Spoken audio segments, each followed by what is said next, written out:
오늘은 누가복음 강의 두 번째 시간으로 세례 요한의 출생 예고라는 제목으로 하나님의 말씀을 증거하도록 하겠습니다. 누가복음 1장은 세례 요한의 출생과 또 예수님의 탄생을 예고한 내용을 말씀하고 있습니다. 그중 오늘 함께 읽은 본문의 내용은 세례 요한의 출생에 대해서 말씀하고 있습니다. 이 시기는 1절에 보니까 유대 왕 헤롯 때라고 그렇게 말씀하고 있습니다. 그 당시가 지금 세례 요한이 태어나고 그 6개월 후에 이제 예수님이 태어나게 되는데 그 당시에 왕이 헤롯 왕입니다. 이 헤롯 왕은 아주 악한 왕이었습니다. 그럼에도 불구하고 이 헤롯을 통하여서 성전이 들어서게 되어서 헤롯 성전, 예수님 당시 그렇게 말하고 있는 것입니다. 그 당시 사회는 헤롯 왕이 로마 황실을 등에 업고 절대적인 정치 권력을 휘둘러서 유대 사회의 토지와 부를 독점하고 있었습니다. 이를 견제할 수 있는 종교 지도자들마저도 헤롯 왕의 손아귀 안에서 놀아나고 있었습니다. 종교 지도자가 바로 서면 왕도 왕을 향해서 잘못되었다고 말할 수 있었을 텐데, 그런데 지도자도 타락해서 왕의 손아귀에 놀아나고 있었습니다. 헤롯 왕의 폭정을 저지할 방법이 없었습니다.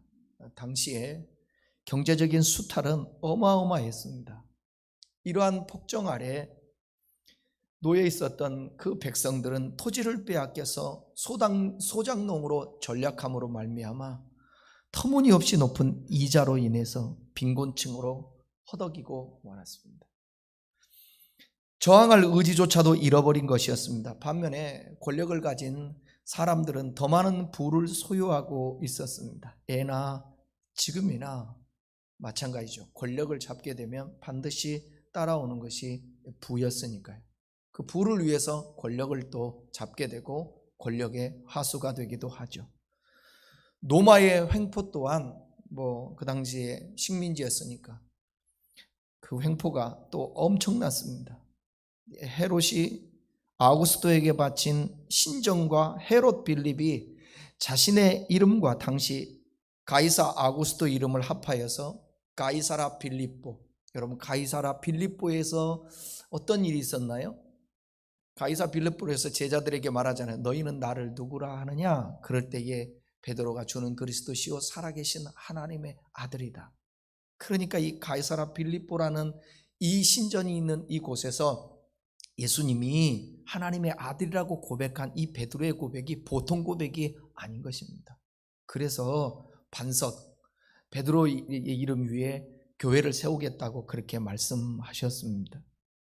또 황제 디베료 이름을 따서 갈릴리 해변에 디베레라는 도시를 세웠습니다. 그래서 갈릴리 바다, 갈릴리 호수, 여기를 디베리아 바닷가라고도 부르는 이유가 바로 여기에 있습니다. 상황이 이러했으니 백성들은 얼마나 많은 수탈을 당했겠습니까? 가이사라 빌립보를 세우고 디베리아를 도시를 세우고 그러면서 헤롯 왕의 폭정으로 빈곤에 시달리고 거짓 평화, 팍스 노마라라고 그러죠. 그 평화를 외치는 황제 숭배 사상에 짓눌려서 영적 암흑기를 지내고 있었던 시절입니다.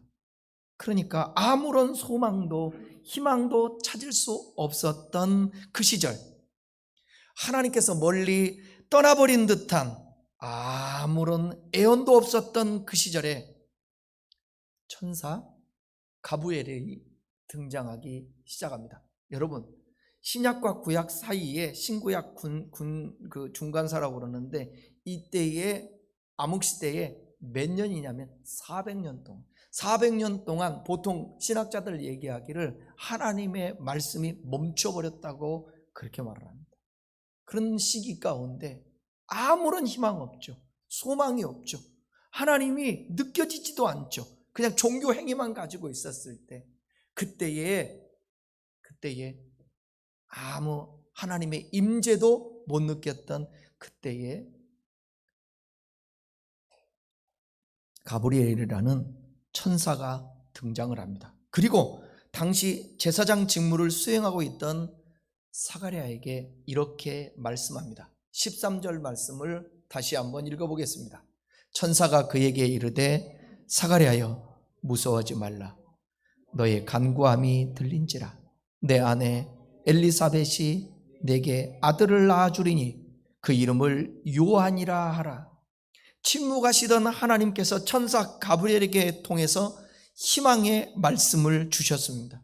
세례 요한의 출생 예고는 성경의 예언의 성취이며 곧 예수 그리스도께서 등장하신다라는 메시지입니다. 흑암에 앉은 그 백성들에게 복음이 이제 찾아오기 시작하는 거예요. 마치 지난 겨울 추웠던 이 겨울이 이제 지나고 오늘 보니까 되게 따뜻하고 이제 싹들이 나뭇가지에서 이게 움트더라고요.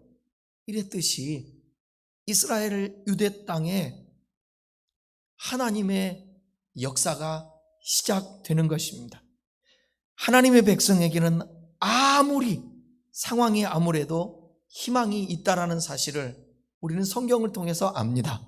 저와 여러분도 마찬가지죠. 우리에게 어려운 상황들이 있는데 주님의 희망의 말씀이 필요합니다. 그런 말씀들이 여러분들에게 임하기를 바라고 말씀을 통해서 하나님의 음성이 들려지기를 바랍니다. 오늘은 세례 요한의 출생에 대해서 예고한 내용을 살펴보겠는데, 세례 요한의 아버지는 제사장인데요, 사게라라고 말씀하고 있고 어머니는 엘리사벳이었다고 말합니다. 이 사가랴와 엘리사벳은 7절과 18절에 보게 되면 늙었다고 말하고 있고요, 나이가 많았습니다. 그런데 아이가 없다라고 말합니다. 성경에서 유독 아이를 갖지 못했다가 늦게 하나님의 간섭하심과 역사로 말미암아 아이를 잉태하는 여인들의 이야기가 많이 나오죠. 창세기에 보게 되면 사라가 아이가 없었습니다. 야곱의 그러니까 누구예요? 아브라함의 손자죠. 아브라함의 손자였던 야곱에게도 제일 먼저 처였던 라헬에게 자식이 없었습니다. 사무엘서에 보게 되면 사무엘의 엄마였던 한나도 이 자식이 없어서 많이 울었던 그런 사람이었습니다. 이런 모습을 통해서 구원의 역사가 진행되었듯이 아기를 낳지 못했던 엘리사벳에게 주어진 좋은 소식은 그들을 위한 것이 아니라 모든 하나님의 백성에게 들려준 좋은 소식의 예고편이었습니다. 누가는 세례 요한의 출생에서 그의 부모인 사가랴와 엘리사벳의 모습을 자세히 설명해 주는데, 오늘 본문 5절에서부터 한번 10절까지 9절까지 한번 읽어보겠습니다. 9절까지 읽어보겠습니다.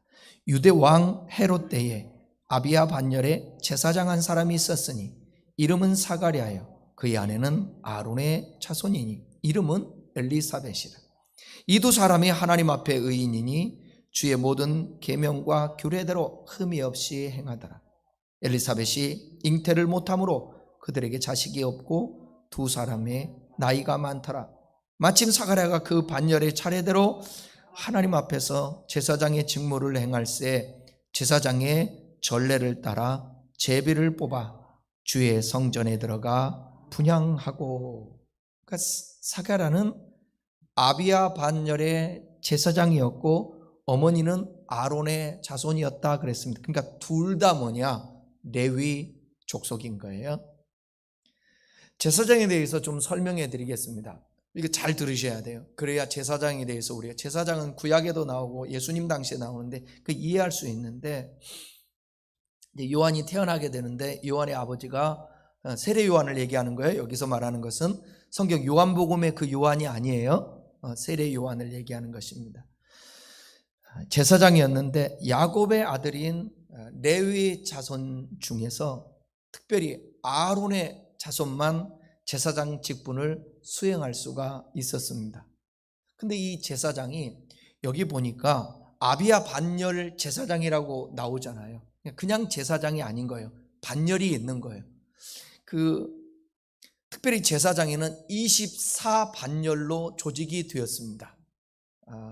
언제부터 그랬냐면 다윗 시대부터 성전을 건축하는데 이 준비와 함께 성직에 임할 레위 사람들을 분류하면서 제사장들을 24반열로 조직을 했습니다. 그 당시에 엘르아살 자손이 이다말의 자손보다 레위 족속 중에 더 많아서 엘르아살 가문이 16족속, 그 다음에 이다말 가문에서 8족속이 뽑혀 도합 24족속으로 24반열의 우두머리가 되게 되는 것입니다. 1반열부터 24반열까지 있는데, 예를 들면 1반열은 요야립.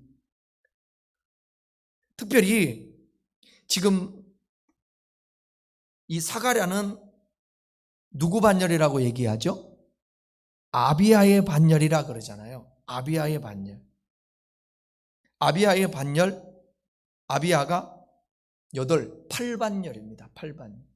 누가복음 당시에 제사장들의 숫자가 어느 정도 됐냐면, 학자들에 의하면 약 2만 명 정도로 추산을 합니다. 제사장들이. 그들을 한꺼번에 성전 봉사를 할 수 없기 때문에 이때도 24반열이 내려와서 24반열로 나누어서 성전 봉사를 수행했습니다. 그러니까 한 번에 대략 800명 정도의 제사장들이 있었고, 자기 반열의 차례가 오면 1년에 한 2회 성전에 와서 직무를 행했습니다.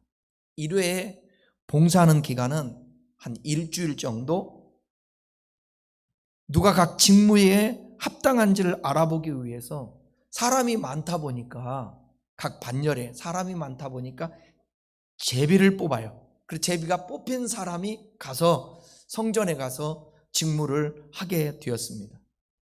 이때 사가랴는 제사장으로서 제8반열에 속한 아비야 반열 차례에 따라서 성전 봉사를 하게 됩니다. 제비 뽑혔죠. 제사장이 많으니까 규례에 따라 맡은 일을 정하기 위해서 제비를 뽑았는데 사가랴가 뽑히게 되었던 거예요. 성전에 가서 뭐를 했느냐? 분향하는 일을 맡게 되었습니다. 그럼 제사장은 평상시에는 뭐라는가? 성전에 오지 않을 때는 성경을 가르치기도 하고 교육하고 그런 역할을 담당하기도 했습니다. 사가랴와 엘리사벳은 하나님 앞에 의롭고 경건한 사람이었다고 오늘 5절에서는 말씀하고 있습니다. 하나님 앞에 의인이라고 소개하고 있어요. 하나님 앞에 의인이라는 말은 뭐냐면, 히브리적 표현으로 유대인들이 얻을 수 있는 최고의 칭찬, 찬사, 아주 영예로운 말이었습니다. 당신은 의인입니다. 이 소리를 듣는 것은 찬사 중에 찬사였어요. 유대 히브리인들 중에서는. 구약시대 때의 노아처럼, 구약시대 때의 아브람처럼, 또 다윗처럼 의인이라는 칭함을 받게 되었다는 거예요. 성경이 그러잖아요. 우리 주님은 의인을 찾으시는 거예요. 의인을. 그 의인은 어떤 사람들이냐? 행위가 완전하기 때문에 하나님 보시기에 조금도 부족함이 없는 그런 존재가 아니라 하나님을 온전히 믿는 사람들이 의인이었던 것입니다. 요한의 이 부모들은 문벌도 좋았지만 하나님이 인정하시는 경건한 삶을 살았던 인물들이라는 거예요. 그러니까 하나님이 쓰실 수밖에 없었던 그런 사람이었습니다. 특히 오늘 본문에서는 뭐라고 말하고 있냐면, 계명과 규례대로 흠이 없었다고 그렇게 말합니다. 계명은 뭐냐? 하나님의 명령, 율법을 말하는 거죠. 규례, 하나님이 옳다고 인정하는 것들, 이것도 율법, 하나님 말씀을 말하는 것입니다.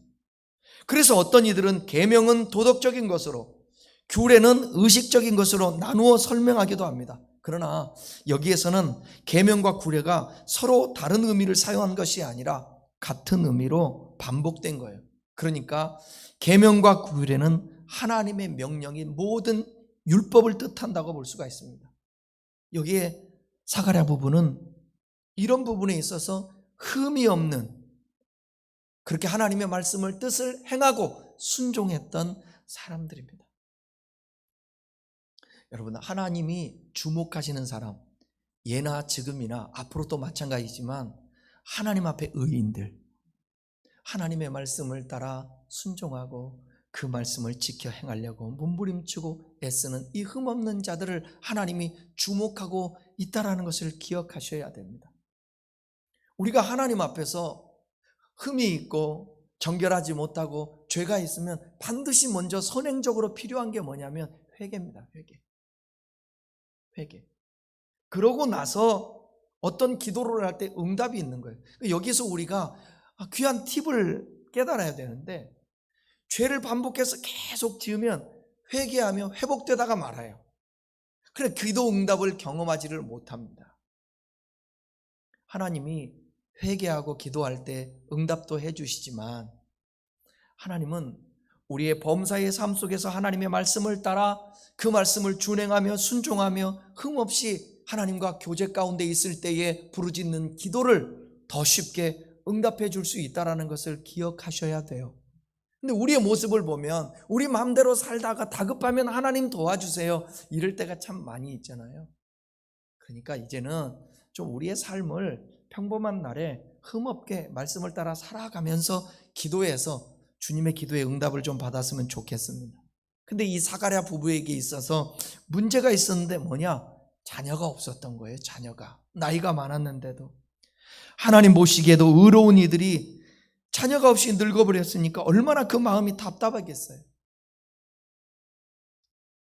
자기들보다 형편없이 사는 자들이 아이들 몇씩 낳고 잘 사는데 평생 하나님의 말씀대로 살기에 힘쓴 이들에게 아이가 하나도 없으니 얼마나 답답한 노들이셨겠어요. 하나님의 뜻 가운데 살아도요, 환경적으로 힘들 수 있다는 사실을 우리는 분명히 알아야 합니다. 사가랴도 이때까지 세례 요한을 낳기 전까지의 자식 때문에 얼마나 많은 아픔이 있었겠어요. 그 당시에 자식이 없으면 요즘하고는 뭐 전혀 다른 문화였으니까 자식이 없으면 그 당시에 대단히 고통을 당했다.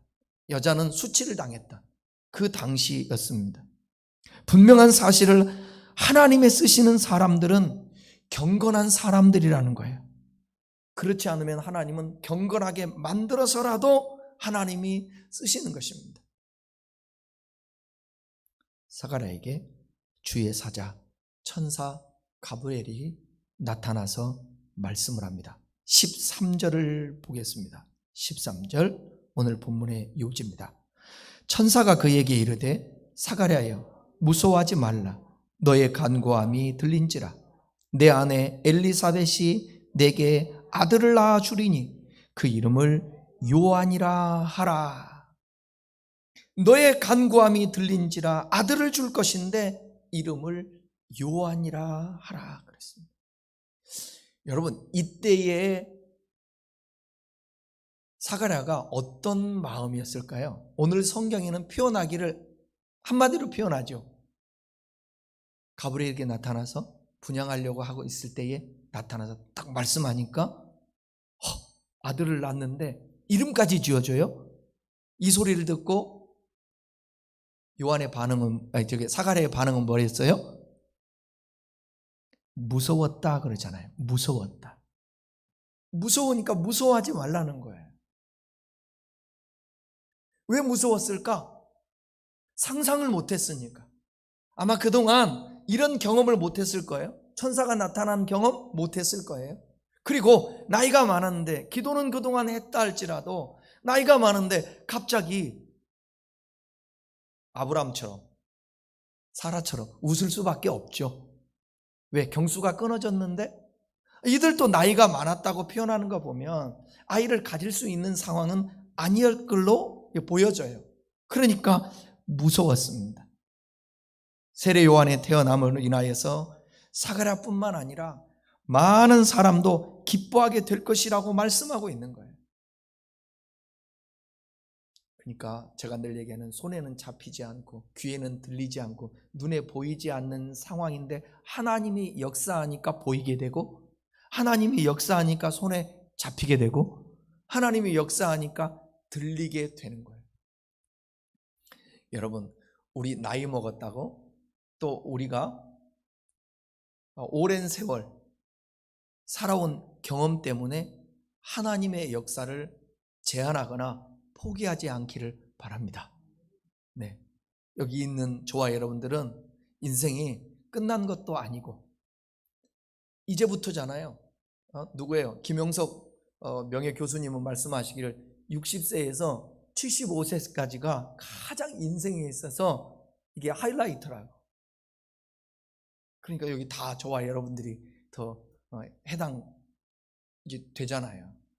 그러니까 포기하거나 실망하거나 낙심하거나 이제 끝났어, 나는 아니야, 그러지 않기를 바랍니다. 네, 저도 그런 마음이에요. 저도 그런 마음이에요. 공부를 좀 하려고 그러다 보니까 젊은 친구들하고 같이 공부를 하다 보니까 이게 늦어요. 딸려요. 그래서 더 시간을 내서 공부를 더 많이 해야 돼요. 젊은 아이들보다. 그동안의 경험, 관록 이런 것들이 있으니까 좀 열심히 하면 더 잘할 수도 있다라고 긍정적으로 생각을 해요.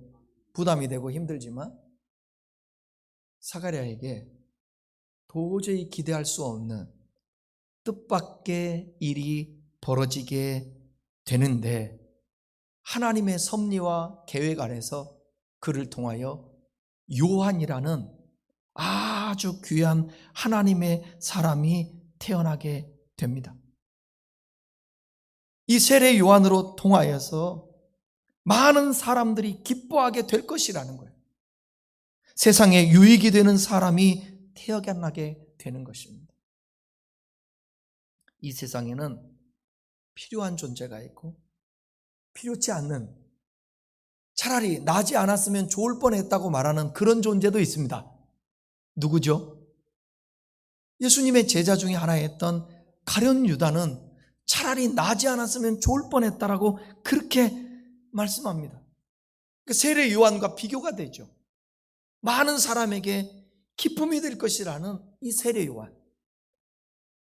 근데 가룟 유다는 차라리 나지 않았으면 좋았을 했다 그러죠.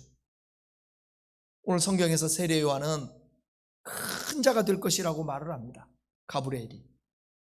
그리고 포도주와 독주도, 독한 술도 먹지 않을 것이라고 말씀해요.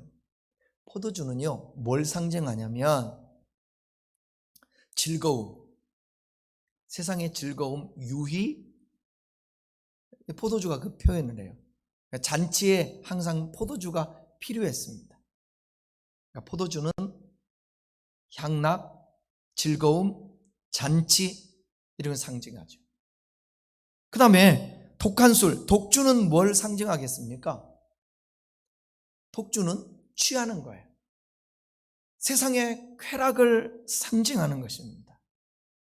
세례 요한은 세상의 즐거움이라든지 세상의 쾌락이라든지 이런 것들을 초월하는 사람이었대요.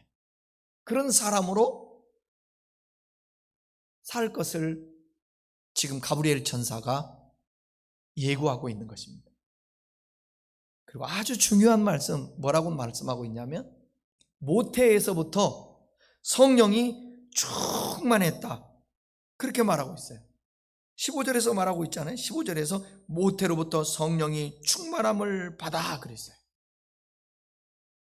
엄마 뱃속에서부터 성령이 충만했어요. 예수님 오시기 전, 오순절 전, 오순절에 성령이 강하게 임하잖아요. 오순절 전에 이미 성령이 충만한 사람, 세례 요한입니다. 세례 요한. 세례 요한이 어디서부터 성령이 충만했다고요? 뱃속에서부터 성령이 충만합니다. 그러니까 우리는 핑계댈 수가 없어요. 왜 이놈의 자식들이 속을 썩이고 말을 안 듣고 그런 얘기 하죠. 그럼 굳이 성경을 통해서 말하면 좀 뱃속에 있을 때부터 성령 충만하게 하지, 그렇게 말할 수 있지 않을까? 우리는 누구를 탓하기보다 항상 성경을 통하여서 보면서 해석하는 것이 중요한데, 그럼 이제 어떻게 해요? 이미 날 거 다 놔버리고 태어나고 그랬는데. 그래서 다음 세대, 다음 세대, 다음 세대를 이어가야 될 우리의 자손들, 후손들이 있잖아요. 이제는 가장 가까이 는 뭐냐? 여러분과 관계된 사람들 중에 임신한 친구들. 이제 더 가까이 앞으로 되어질 사람들은 누구예요? 여러분의 누구예요? 이 나이에 이제는 경수도 다 끊어졌는데 어떻게 여기 엘리사벳처럼 사라처럼 좀 낳고 싶으세요? 아니잖아. 그러면 여러분의 손자, 손녀가 태어날 거예요. 그러면 여러분의 자녀들을 위해서 지금부터 기도해야 하는 거예요. 하나님, 우리 아들, 딸들이 결혼하면, 그리고 임신을 하고 며느리가 딸이 자식을 낳게 되면 뱃속에서부터 성령이 충만할 수 있도록 도와주십시오. 아멘이잖아요, 이거는. 그 기도를 하는 거예요, 기도를. 천사는 요한이 태어나서 할 사역까지도 말씀을 합니다. 요한이 태어날 텐데 뭔 사역을 할 것인지 16절, 17절입니다. 누가복음 1장 16절, 17절. 이스라엘 자손을 주곧 그들의 하나님께로 많이 돌아오게 하겠습니다. 그가 또 엘리야의 심령과 능력으로 주 앞에 먼저 와서 아버지의 마음을 자식에게, 거스르는 자를 의인의 슬기에 돌아오게 하고 주를 위하여 세운 백성을 준비하리라. 이스라엘 자손을 하나님께로 많이 돌아오게 한다라는 거예요. 이미 에레미야나 에스겔이나 이사야서에게 돌아오라 돌아오라 많은 표현을 하고 돌아오게 할 것이다 했어요. 근데 예수님께서 이제는 세례 요한 이후에 오셔서 십자가에서 죽으시고 부활 승천까지 하셔서 인류의 구원의 길을 열어놓잖아요. 그래서 인류의 죄인들이 하나님께로 돌아오는 길을 열어놓는데, 그 예수가 오기 전에 그 길을 평탄케 하기 위해서 세례 요한이 나타나서 많은 사람들이 돌아오게 할 수 있는 그 길을 열어놓게 되는 것입니다. 예수님보다 먼저 와서 구약의 엘리야와 같은 심령과 능력으로 아버지의 마음으로 돌아오게 하고 주를 위해 세운 백성들을 준비하겠다라는 거예요. 말라기서에서 예언한 것이 성취된 것입니다. 구약 성경 마지막이 무슨 성경이에요?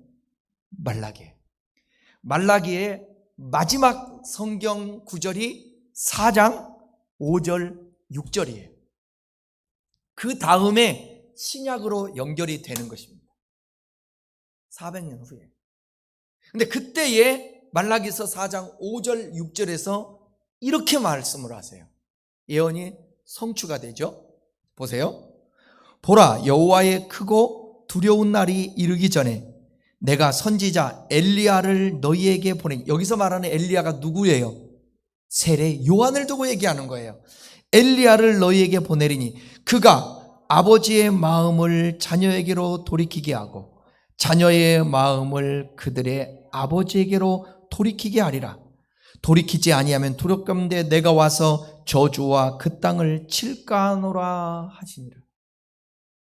다시 우리 안 선생 아까 읽었던 누가복음 1장 16절을 한번 보여줘 보세요. 앞구절.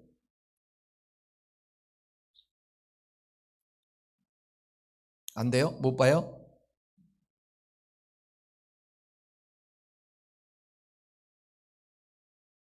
(16절) (17절) 누가복음 17절 여기 보세요. 여기 16절. 이스라엘의 자손을 주 곧 그들의 하나님께로 많이 돌아오게 하겠습니다. 지금 이 말라기에 있었던 말씀이잖아요. 17절 보세요. 그가 또 엘리야의 심령과 능력으로 주 앞에서 먼저 와서 아버지의 마음을 자식에게 나오잖아요. 예언의 성취예요. 여러분 꼭 기억하세요. 하나님이 말씀하신 것은 저 하늘이 무너지고 이 땅이 꺼질지라도 1.1획도 변함이 없어요. 그 반드시 성취되는 겁니다. 그렇다면 여러분의 성경이 이 말씀을 의심하지 말고 가감없이 믿고 신뢰하며 살아야 되는 거예요. 늘 제가 얘기하지만 우리는 이미 오신 예수님을 영접했고 부활 승천하신 그 주님이 하나님 보좌 우편에 계시다가 때가 되면 재림하셔요. 그날이 온다라는 거예요. 우리도 그 주님 앞에 서는 그날이 온다라는 거예요. 그걸 믿고 오늘을 살아내야 된다라는 것입니다. 이렇게 말할 때 이렇게 가브리엘 천사가 사가랴에게 말할 때 사가랴는 기도했음에도 불구하고 반신반의합니다. 사가랴는 천사에게 말합니다. 내가 이것을 어떻게 믿을 수 있겠습니까? 자신도 늙고 아내도 나이가 많다라는 거예요. 그 말을 들은 천사는 자신이 좋은 소식을 전하는 천사라고 말하면서 하나님께 보냄을 받았다고 말합니다. 나 하나님 앞에 보냄을 받은 자야. 내가 하는 말은 반드시 이루어질 거야. 그러면서 사가랴에게 이렇게 말합니다. 1장 20절입니다. 보라, 이 일이 되는 날까지 내가 말 못하는 자가 되어 능히 말을 못하리니 이는 내가 내 말을 믿지 아니함이거니와 때가 이르면 내 말이 이루어지리라. 못 믿으니까 가브리엘이 하는 말이 표적을 보여주는 거예요. 그 표적이 뭐냐?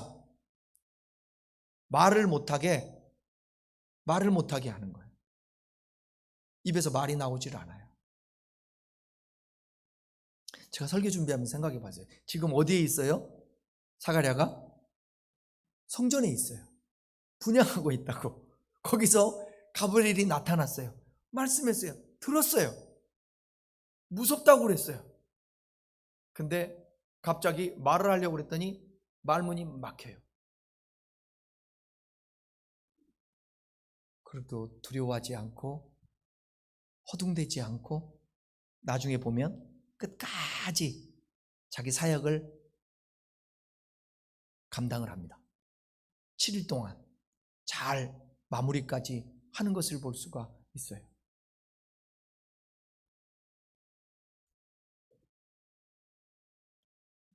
후에 요한이 태어나고 8일 만에 이제 사가랴의 입이 열리고 말을 하게 됩니다. 그러니까 10개월 동안 입을 다물게 한 거예요. 이게 하나님의 확실한 증거다고 표적을 보여준 거예요. 여러분 잘못하면 오해할 수도 있잖아요. 천사가 나타나서 이렇게 말해주지 않고 그런 표적과 증거가 없었다면 혹여 딴 마음을 갖고 자기 아내 엘리사벳에 대해서 의심할 수도 있게 되는 거예요. 그러니까 확실하게 못 받게 하기 위해서 입을 다물게 하는 것입니다. 그리고 나이가 많았음에도 불구하고 기적적으로 아이를 잉태케 한 그것은 후에 6개월 후에 마리아와 요셉을 통하여서 예수님도 태어나는데 그 예수님이 어떻게 태어나죠? 동정녀 마리아로 태어나게 되는 거예요. 사가랴는 친족이거든요. 마리아와. 믿지 않을 수가 없는 거예요. 먼저 자기가 경험하고 나니까 하나님이 세례 요한을 통해서 이런 표적을 보여줍니다. 그러고 난 다음에 예수님의 오실 때에 동정녀 탄생을 허락하시는 거예요. 여기에 하나님의 오묘한 섭리가 있다라는 것입니다. 사가랴가 약간의 반의함이 있었지만 그러나 표적을 통하여서 하나님이 확실하게 그를 붙들어주고 증거해 주는데 우리도 때로는 아무리 믿으려 해도 도저히 믿을 수 없는 상황을 만날 때가 있습니다. 그때 여러분 잊지 마십시오. 우리의 믿음이 부족해도 하나님의 일방적인 뜻과 섭리 속에서 역사하신다라는 것입니다. 하나님이 일방적으로 우리 믿음이 좀 부족해도 그렇게 해서 이때 사람은 겸손해지는 거예요. 겸손하게 되는 거예요. 왜? 도저히 이거는 될 수 있는 상황이 아닌데, 이건 내가 할 수 있는 상황도 아닌데, 이건 하나님이 할 수밖에 없어. 그래서 고백하는 게 뭐냐? 은혜라는 거예요. 그러니까 잘 되는 사람, 높아지는 사람, 많은 걸 가진 사람, 부자가 된 사람, 능력 있는 사람, 이런 사람 중에 고난이 함께하지 않는 사람들은 교만하기가 되게 쉽습니다. 그리고 말을 함부로 하게 될 수 있습니다. 그러나 여러분, 고난은 아무리 생각해봐도 우리에게 유익이에요. 고난을 경험해 본 사람은 이해의 폭이 넓혀져요. 그리고 자기 한계를 알기 때문에 겸손해질 줄 알아요. 죽었다 살아난 사람들 절대로 내 주먹 믿으라, 나만 믿으라 못합니다. 누가 건강하고 싶지 않은 사람이 이 세상에 어디 있어요? 근데 어느 날 갑자기 병마가 찾아와요. 이 손님은 박수치고 환영하는 사람이 아무도 없습니다.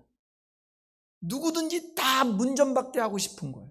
그런데 와서 집에 와서 손님도 아니고 이제 자리를 틀고 나중에는 생명까지 앗아가기까지 합니다. 이런 무서운 질병을 경험하고 고난을 당했던 사람들이 어찌 이 사회에 건강이 회복됐다고 해도 죽음 직전까지 갔던 사람이 교만할 수 있겠습니까? 겸손할 수밖에 없는 거예요. 그래서 하나님께서 저와 여러분의 삶 속에 때로는 뜻대로 되지 않고 어려움을 왜 이렇게 하나님이 고난을 당하게 할까? 지나고 보면 고난당함이 내게 유익이라. 늘 말씀으로 살려고 하고 설교를 수천 편 수만 편 하고 주의 종이라고 살아왔던 삶을 뒤돌아봐도 가만히 보면 고난이 없었으면 얼마나 기고만장할까? 고난이 없으면 얼마나 잘난 체하고 그 영혼이 빗나갈까? 그런 생각을 해보게 되는 것입니다. 여러분, 맹목적으로 믿습니다 해놓고 이루어지지 않으면 원망하고 불평하는 것보다 주님께 믿어지지 않는다고 사가랴처럼 고백하는 것도 때로는 필요합니다. 하나님, 이렇게 기도해도 잘 믿어지지가 않습니다. 저를 불쌍히 여기시고 긍휼히 여겨 주십시오.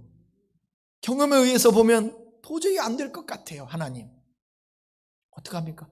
그래도 하나님의 도움이 필요하고 하나님의 기적과 역사가 필요하거든요. 그럴 때 여러분, 주님께 고백하면서 믿음 달라고 기도하시고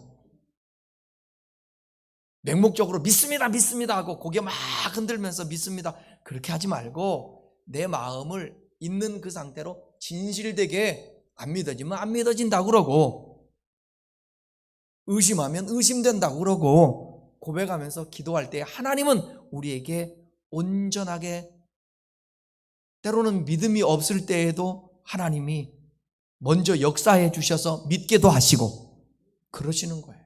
그러면서 우리의 믿음이 자라나가는 거죠.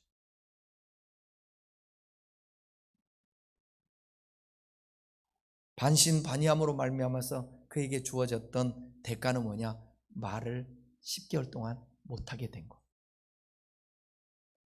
사가랴는 말을 못하는 기간 내내 하나님의 놀라운 약속을 되새길 수 있었을 것입니다. 결국 사가랴는 기다리는 백성들 앞에 말을 못하는 채로 나서게 되었습니다. 그런데 백성들은 그가 성전에서 환상을 본 줄 알았어요.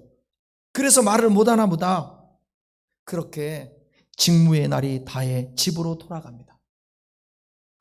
보통 한 반열의 직무기관이 안식일 저녁부터 다음 안식일 아침까지였었어요. 제사장은 자기 당번 때에는 집에서 떨어져서 성전 벽에 건물을 지어놓고 작은 침실, 거기에서 먹고 자고 하면서 자기의 주어진 사역을 했었어요. 사가랴는 말을 못하는 어려움이 있었지만 자신의 맡은 바 직분을 끝까지 수행하는 그 태어남을 가졌다라는 것입니다. 이것도 그동안에 쌓아왔던 내공, 주의 음성을 듣고 두려웠지만 이렇게 이겨낼 수 있고 끝까지 자기 할 일을 감당할 수 있었던 것은 바로 평상시에 주님 앞에 기도하고 교제했던 내공 때문에 그렇다라고 생각합니다. 이어서 오늘 본문에서 24절, 25절에서 엘리사벳이 이제 수태하게 되는 그런 내용이 나오게 됩니다. 24절, 25절 읽겠습니다. 후에 그의 아내 엘리사벳이 잉태하고 5달 동안 숨어 있으며 이르되 주께서 나를 돌보시는 날에 사람들 앞에서 내 부끄러움을 없게 하시려고 이렇게 행하심이니라 하더라. 엘리사벳은 임신 이후부터 5달 동안 가족 이후에 어떤 사람들과도 접촉하지 않은 채 은둔 생활을 했습니다. 그렇다면 왜 그렇게도 철저히 자기 자신을 숨기면서 5달을 보냈을까? 임신한 것이 부끄러워서 그랬을까? 아닐 것이에요. 왜냐하면 임신 후 5살까지는 외형적으로 잘 드러나지도 않거니와 유대인들에게 있어서 임신과 자녀 출산은 부끄러운 일이 절대로 아니에요. 모든 사람들에게 자랑할 정도 기쁜 일이었습니다. 더욱이 나이가 많아가지고 임신할 수 없었었는데 이렇게 임신하게 됐어요. 감격스러운 일이 아닙니까? 이웃에게 축복받을 일이 아니겠습니까? 그럼에도 불구하고 5달 동안을 은둔했다는 거예요. 엘리사벳은 왜 철저히 은둔 생활했을까? 아마도 그녀는 하나님의 특별한 은총으로 갖게 된 이 아이의 장래와 양육에 대해서 되게 고민을 했을 것 같아요. 그리고 하나님 앞에 기도하는 시간을 가졌을 것 같다라는 추측이 들어요. 특별한 사명을 가지고 태어날 이 아이의 영육간의 구별됨을 위해서 각별한 몸가짐을, 우리는 태아교육이라는 말 너무 많이 잘 알고 그게 사실이라는 것을 알고 있잖아요. 아마도 엘리사벳은 그렇게 하지 않았을까? 가브리엘 천사가 마리아에게 나타나서 아들을 잉태한다고 마리아에게도 얘기를 하거든요. 계시를 하거든요. 그러면서 하는 말이, 가브리엘이 뭐라고 얘기하냐면, 야, 너의 친족 엘리사벨도 지금 임신해서 6개월이나 됐다, 그렇게 말하는 거예요. 그러니까 마리아가 곧바로 찾아갑니다, 엘리사벳에게. 그래서 은둔 생활에 처음으로 마리아를, 외부 사람을 만나게 된 것입니다. 25절에서 엘리사벳은 당시 히브리인들에게 있어서 대를 이을 후손을 갖지 못한 것은 큰 수치였는데 하나님께서 관심을 기울여 주신 그 결과로 늙은 몸으로도 임신할 수 있었음과 임신 이후에 모든 날들을 지켜주심을 통해서 자식 없는 부끄러움에서 완전히 벗어날 수 있게 된 것을 감사, 찬양, 고백을 하면서 하는 말이, 주께서 나를 돌아보시는 날에 사람들 앞에서 내 부끄러움을 없게 하셨다, 이렇게 고백하는 거예요. 오늘의 말씀의 결론입니다. 사가랴와 엘리사벳은 인간적으로 아이를 낳을 수 있다라는 소망을 포기한 시기에 요한을 낳겠다라는 약속을 받습니다. 사랑하는 여러분, 우리의 주어진 일상의 삶을 사가랴처럼 의롭게 살아내고 하나님의 말씀을 행하면서 살다 보면 하나님께서 우리에게 말씀해 주시고 하나님의 계획과 섭리대로 우리를 이끌 것이며 하나님이 목적하신 바가 있을 거 아닙니까? 우리를 통하여 그 목적을 우리를 통하여서 이루어 가실 것입니다. 그러니까 내가 무엇을 할 것인가 보다 더 중요한 것은 뭐냐? 주님의 말씀을 따라 오늘 하루하루를 최선을 다해서 살아내는 거예요. 그러니까 목적 성취 중심으로 살지 말고 하나님과의 관계 중심으로 오늘을 살아낼 수 있기를 바랍니다. 저와 여러분의 문제는 미래에 어떻게 될까 보다 더 중요한 게 뭐냐면 오늘 내가 하나님과의 관계 속에서 어떻게 사는가가 훨씬 더 중요하다는 거예요. 그러니까 사가랴와 엘리사벳처럼 의롭게 율례와 법도를 하나님의 명령을 따라 살아가는 것에 초점을 두고 오늘 살아간다면 그 다음 10발자국, 20발자국 앞에는 하나님이 앞서 행하시고 인도하여 주실 거라고 믿습니다.